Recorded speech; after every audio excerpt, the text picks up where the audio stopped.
សៀ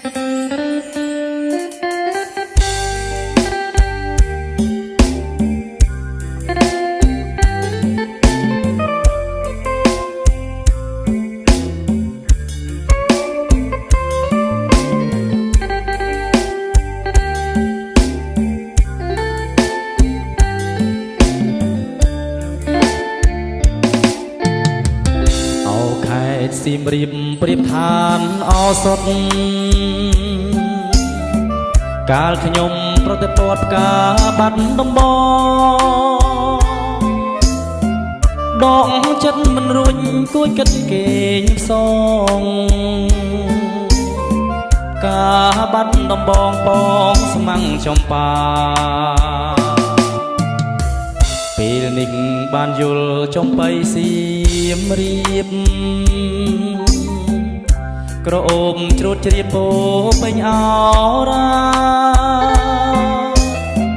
ទ្រូងបងបានស្បើយពីរឿងស្នេហាតែផ្កាចំបាឲ្យរៀបក្រៀមក្រំរយព្រួយរយនឹករយសែនទំតឹង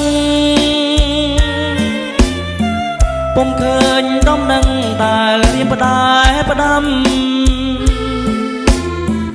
កន្លងផុតទៅជាយូរខែឆ្នាំតើឲ្យទ្រាំចាំទ្រាំចាំមិនដេញទៅពេលនេះចំបៃសៀមរាបបងអើយ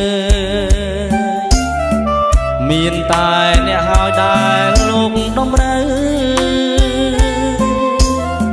ជួយផងគ្រាន់ឲ្យបងបានរួមនៅ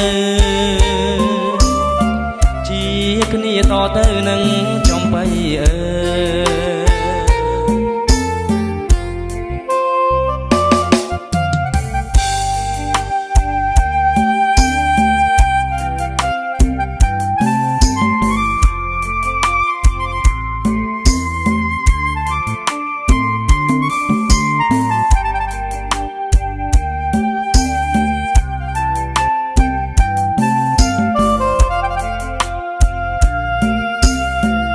រ